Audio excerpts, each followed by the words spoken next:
बिस्मिल्लाहिर्रहमानिर्रहीम, अस्सलाम वालेकुम रहमतुल्लाहि व बरकातुहू। मेरा नाम अहमद अकील है। आप देख रहे हैं प्रॉपर्टी एनजीवी। इन्वेस्टमेंट करते हुए एक चेकलिस्ट बनाएं कि इन्वेस्टमेंट कैसे करनी चाहिए।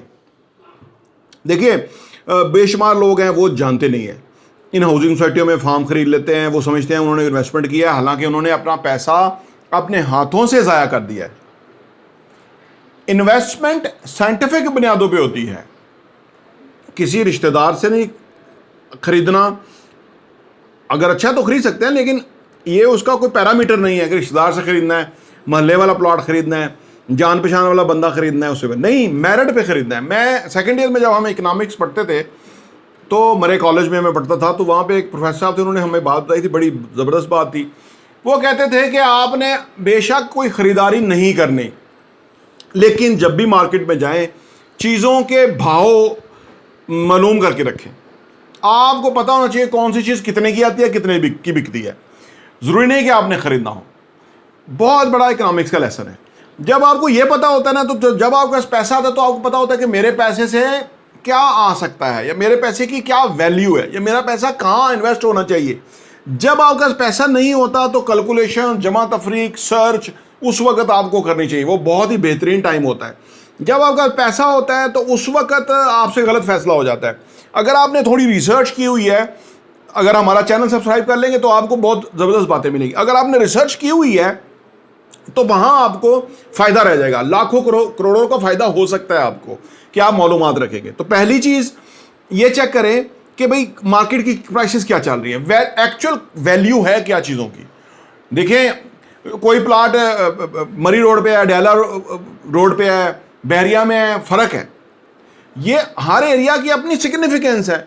बहरिया डीएचए वगैरह के अंदर क्योंकि एक बहुत बड़ा इन्वेस्टर पूल जो है वो इसमें आता है, वो यहाँ रहना चाहते हैं, यहाँ बिजनेस करना चाहते हैं, यहाँ वो ज़िंदगी गुजारना चाहते हैं, यहाँ ऑलरेडी वही कम्युनिटी है, तो यहाँ इन्वेस्ट करने की अलग फ़ायदा है, ज़्यादा फ़ायदा है। और लो एंड एरिया में प्रॉपर्टी ख़रीदने का ज़रा कम फ़ायदा है। वहाँ पोटेंशियल कस्टमर नहीं होता। जो बंदा रेंट पे लेगा उसका किराया नहीं निकलेगा।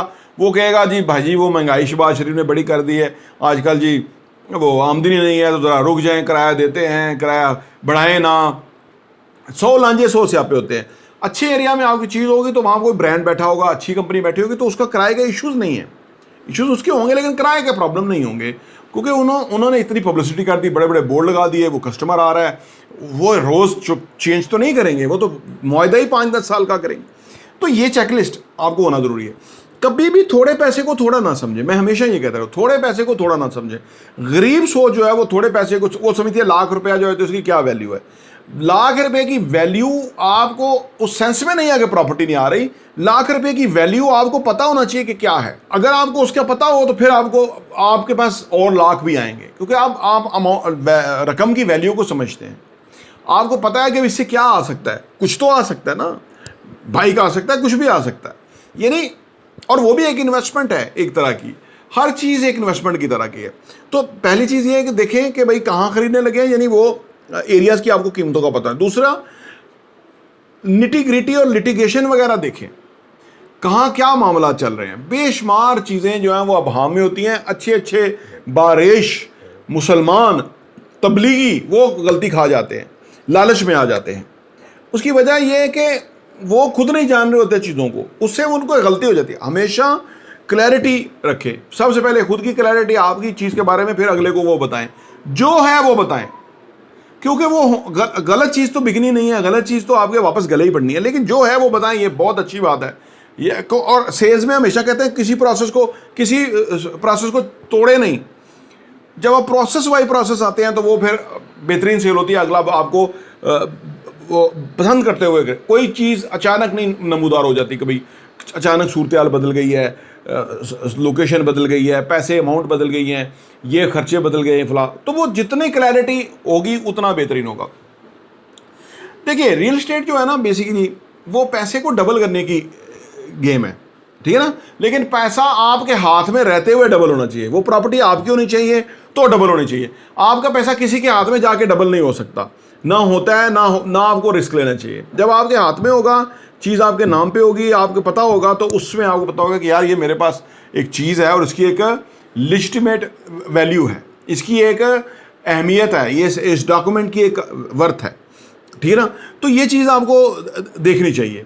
हर क्लैरिटी, जितनी क्लैरिटी चीज़ों में रखें उतनी बेहतरीन है। हमारे रियल एस्टेट के बिजनेस में प्रॉब्लम यह है कि क्लैरिटी खुद नहीं की जाती, दिखाई नहीं जाती, और हमारी जितनी भी छोटी मोटी कामयाबी है उसकी वजह यह है कि हमने क्लैरिटी ही को आपके सामने लाया है। जो चीज़ है उसकी कीमत हमने आपको बताई है, ठीक है ना। बिल्डर से नेगोशिएट करके तो नीचे की है चीज़ और आपको लेके आए हैं कि ये चीज़ है जो आपको फ़ायदा देगी।